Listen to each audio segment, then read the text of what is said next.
Quantos têm o texto sagrado, o único livro que Deus escreveu? De volta para um texto que vai servir de base para a nossa reflexão hoje à noite. Reflexão na glória salvífica, na glória de Deus. Isaías 48. Isaías 48, 11. Isaías 48, 11 diz assim: por amor de mim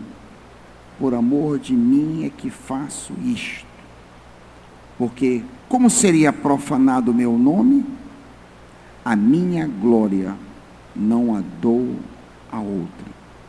Pai, nos dá um relance da tua misericórdia, da tua graça e glória hoje à noite. Nos permite ver um pouco da tua grandeza, da tua bondade, dos teus atributos, ó Pai.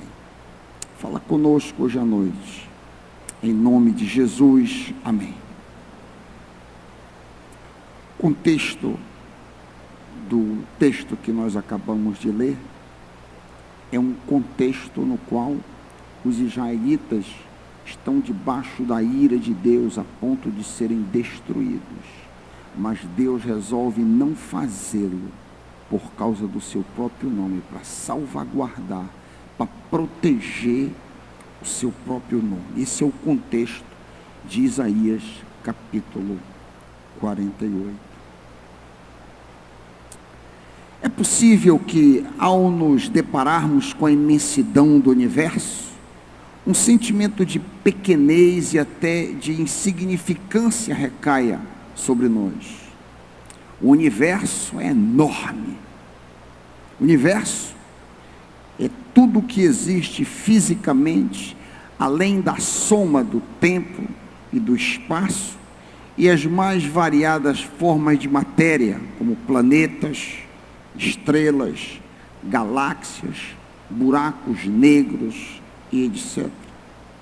O universo observável mede cerca de 92 bilhões de anos-luz, ou seja, para atravessar de uma ponta a outra no universo, a luz levaria 92 bilhões de anos para poder ir de uma ponta para outra. Um ano-luz é a distância que a luz atravessa no vácuo em um ano, viajando aí a 300 mil quilômetros por segundo. A título de exemplo, a luz demora 1 minuto e 24 segundos para sair da Lua e chegar aqui na Terra, mas ela leva 2 milhões e 500 mil anos para vir da galáxia mais próxima, a Andrômeda, para vir de lá. A ciência afirma que há mais estrelas no universo do que grãos de areia no mundo. Imagina a quantidade de grão de areia só que tem no Atalaia, por exemplo. Isso dá para ter uma noção da vastidão e do tamanho absurdo, inconcebível que é o universo. É possível que, quando nós nos deparamos com tamanha glória, com tal vastidão, nós fiquemos com uma sensação de pequenez, insignificância, diante de tamanha glória e tamanha vastidão. Pelo menos alguém que é piedoso, alguém que é temente ao Senhor, pode ter esta tentação. Mas é possível também que você tenha uma tentação contrária. É possível que, diante de tamanha grandeza, você se sinta grande por ter feito tal descoberta. É assim que os cientistas materialistas pensam, pois o muito conhecimento os ensoberbece, como diz 1 Coríntios 8, mas quem ama a Deus, este é conhecido por Ele. Quem confunde a grandeza do universo com a grandeza do seu próprio conhecimento está redondamente enganado.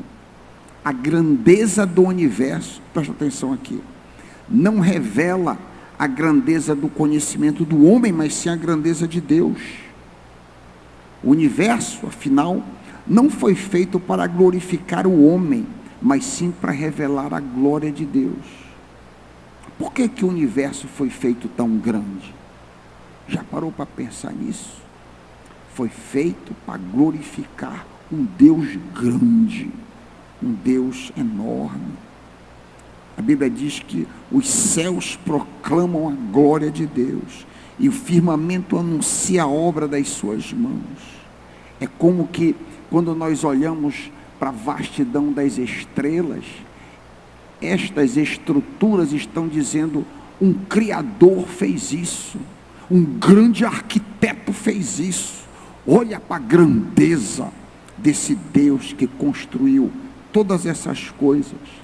Noite e dia, eles, as estrelas, os cometas, proclamam a glória continuamente e a sabedoria de Deus.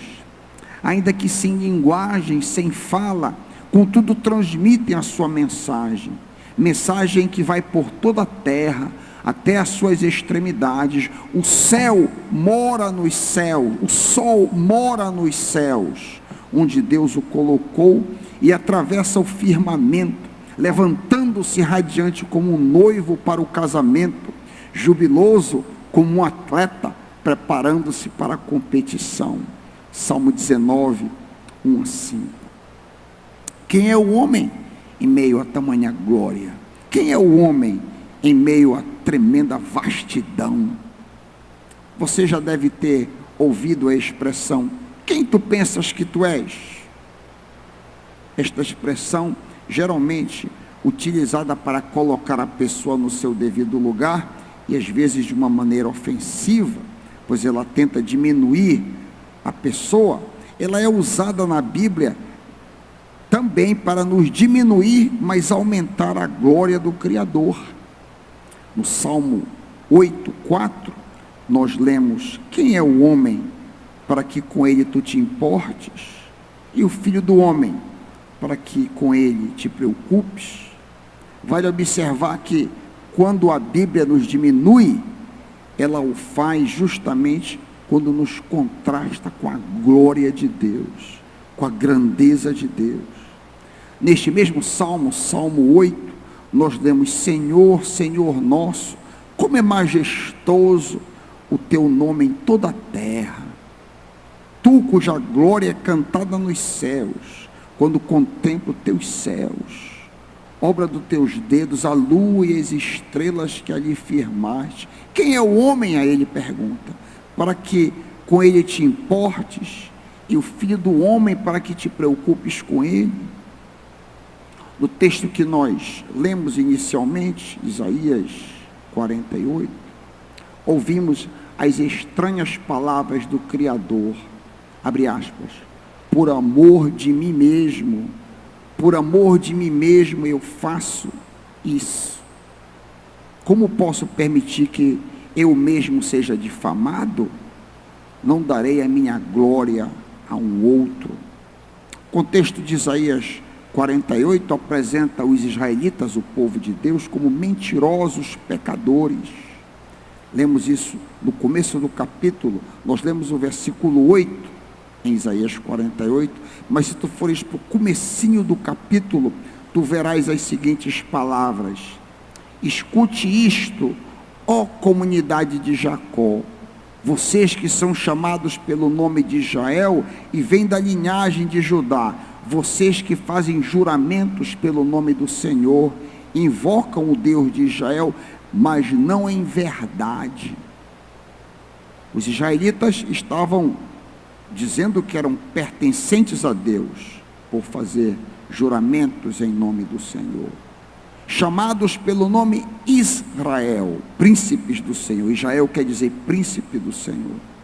Eles faziam promessas em nome de Deus e o invocavam, porém falsamente. Eles são retratados como desobedientes e rebeldes, como lemos em Isaías 48, 4 e 8. Pois eu sabia o quão obstinado você era. Você pode acompanhar comigo. Isaías 48. Os tendões de teu pescoço eram ferro, a tua testa bronze. Você não tinha conhecimento nem entendimento, desde a antiguidade, versículo 8. O seu ouvido se tem fechado, sei quão traiçoeiro você é, desde o nascimento você foi chamado rebelde. Devido a este tipo de pecado, este tipo de comportamento, os israelitas estavam sob a ira justa de Deus. Entretanto, Deus não os destruiria, Deus não destruiria seu povo, não por nada de bom em neles, mas por causa da sua própria reputação, não por qualquer obra que eles pudessem fazer, como nós lemos no versículo 9, 48, 9, por amor do teu próprio nome eu adio a minha ira, por amor do meu louvor eu a contive, para que você não fosse eliminado. Vemos aqui que os israelitas não têm qualquer mérito em sua salvação. O Senhor os salvaria apesar deles, como lemos mais embaixo no versículo 17, acompanha comigo. Assim diz o Senhor, o teu Redentor, o Santo de Israel. O Senhor vai salvá-los apesar deles. Nada nem ninguém pode nos salvar. Só Ele é poderoso para revelar o futuro aos seus profetas e salvar os israelitas. 48:5. Por isso há muito lhe contei essas coisas, antes que acontecessem, eu as anunciei a você, para que você não pudesse dizer, os meus ídolos a fizeram, a minha imagem de madeira e meu Deus de metal as determinaram. Só o Senhor é Deus, só Ele tem poder para salvar e comandar o universo. Vemos isso em Isaías 48, ainda dentro do mesmo capítulo 12 e 13. Escute-me, ó Jacó, Israel a quem chamei, eu sou sempre o mesmo, eu sou o primeiro, eu sou o último. A minha própria mão lançou os alicerces da terra, e a minha mão direita estendeu os céus. Quando eu os convoco, todos juntos se põem de pé. Que poder extraordinário, que Deus imenso nós adoramos. O verso que estamos analisando, o versículo 8, é enfático em sua repetição da causa da salvação de Israel. Por amor de mim mesmo, diz o Senhor. O próprio Deus não deseja que sua reputação como Salvador fosse manchada. Do contrário, a sua glória seria concedida a outro. Ou seja, se Deus destruísse Israel, os gentios iam dizer, olha aí, os nossos deuses são mais poderosos do que o Deus de Israel. Por isso Deus não queria destruí-los. Deus salvou e salva em primeiro lugar por causa da sua própria glória. Ele é zeloso por esta glória, por esta fama, por esta reputação, e não permite que a sua salvação seja atribuída a alguma coisa ou pessoa. A salvação do homem, a nossa salvação, era a questão central da reforma protestante.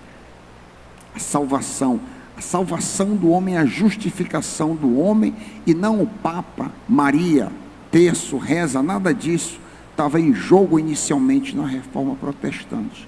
O que estava em jogo era a salvação do homem.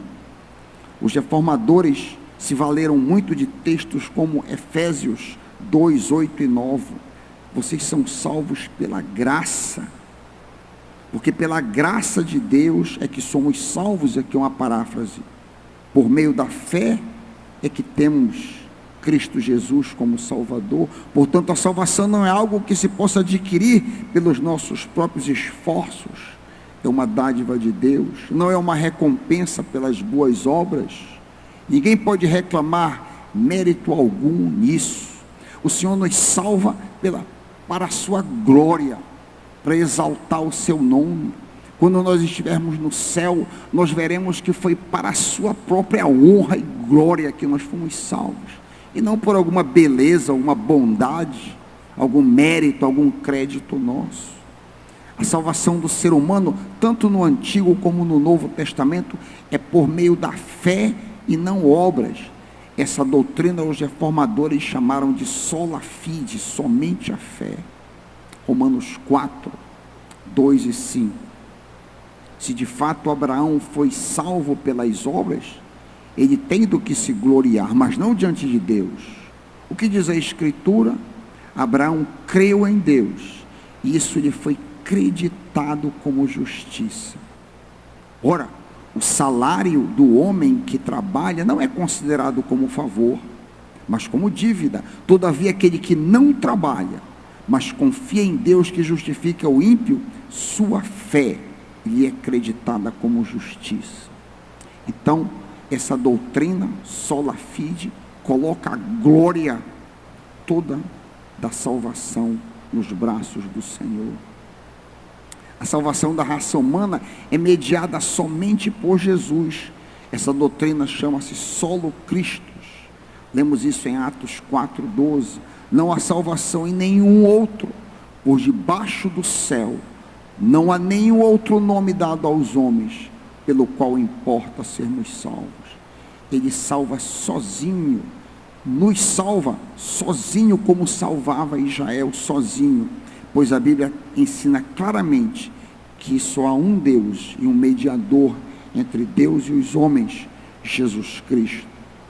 Todas essas doutrinas, sola gratia, sola fide, solos Christus, visam um único ponto: dar glória pela salvação somente a Deus, sem qualquer glória a coisas ou pessoas. A Igreja Católica Apostólica Romana ensina que os sacramentos, abre aspas, são necessários para a salvação dos que creem em Cristo, porque conferem as graças sacramentais, o perdão dos pecados, a adoção de filhos, a conformação a Cristo Jesus e a pertença à igreja. Fecha aspas. Parágrafo 230, Catecismo da Igreja Católica, Compêndio 2005. Mas os protestantes, apelando somente para a Bíblia, sola Escritura, negam que a salvação necessite de sacramentos, de qualquer coisa ou pessoa. A exclusividade da salvação é de Deus. Portanto, veneração de imagens, batismo, mesmo nosso aqui, ladainha, peregrinações a locais sagrados, devoção ao Santíssimo Sacramento, missa de corpo presente, missa de sétimo dia, missa rezada, missa cantada, missa de 30 dias, missa de aniversário de defunto, festa de guarda, penitência, visita a cemitério, crisma, tesouro de mérito, comunhão eucarística, reverência a relíquias, indulgências papais, absolvição sacerdotal, confissão auricular, promessas, vigílias, jejuns, oração, culto, vela, procissão e o que quer que seja, em nada cooperam com a salvação. Em nada, em absolutamente nada, cooperam com a nossa salvação. O profeta Jonas afirma categoricamente: ao Senhor pertence a salvação. Deus salva sozinho, pois dele, por ele e para ele são todas as coisas. A ele exclusivamente seja a glória para sempre. Amém. Toda glória, todo crédito é do Senhor. O universo foi criado e permanece em existência para a glória do Criador. Portanto, somente Ele é digno de receber glória, honra e poder. Como parte do cosmos, o ser humano foi criado, obviamente, para a glória de Deus. Nós não somos o centro do mundo. Nós não somos o centro do universo. Isso parece óbvio, mas quando a gente começa a se achar muita coisa, isso aqui tem repercussões tremendas. Por que Deus não me cura? Por que isso não acontece comigo? Por que isso está acontecendo? Peraí, alô? Tu não és o centro do universo. Eu não sou o centro do universo. O centro do universo é Deus. E cale-se diante dele toda a terra. A queda adâmica separou o homem do seu Criador. Deus então enviou gratuitamente, sola gratia, a Jesus, cuja encarnação salvou a carne humana. Cristo realizou esta salvação sozinho, solos Cristos, e esta salvação é recebida somente pela fé, sola fide, a fim de que a totalidade do crédito seja somente de Deus, o único merecedor de glória. Por amor de mim mesmo, eu faço isso. Como posso permitir que eu mesmo seja difamado? Não darei minha glória a outrem, não darei minha glória para a Igreja Batista, para o pastor Raik, não darei minha glória para o batismo que acontece, não darei minha glória porque você participa na Santa Ceia, nada, a glória é só minha, não darei a outro. Em Apocalipse 4, 8 a 11, uma visão do grande trono de Deus, circundado pelas criaturas angélicas, arcanjos, anjos, e o exército celeste entoa, e nos relata, cada um deles tinha 6 asas, era cheio de olhos, tanto ao redor como por baixo das asas. Dia e noite repetem sem cessar: santo, santo, santo é o Senhor, o Deus Todo-Poderoso, que era, que é e que há de vir. Todas as vezes que os seres viventes dão glória, honra e graças àquele que está sentado no trono e que vive para todo sempre, os 24 anciãos, representando aí as 12 tribos de Israel e os 12 apóstolos, se prostram diante daquele que está sentado no trono e adoram aquele que vive para sempre. Eles lançam suas coroas diante do trono e dizem: o Senhor nosso, tu és digno de receber glória, a honra e poder. Tu criastes todas as coisas e por tua vontade elas existem e foram criadas. O universo inteiro, e consequente nós também, nós somos uma ameba microscópica no universo, nada, um cisco. O universo inteiro foi criado para a glória de Deus e não para a glória do homem. O centro de tudo e de todos é o Senhor Deus Criador. Assim, pois, dele, por ele e para ele são todas as coisas. A ele, pois, seja a glória para todo sempre. Amém.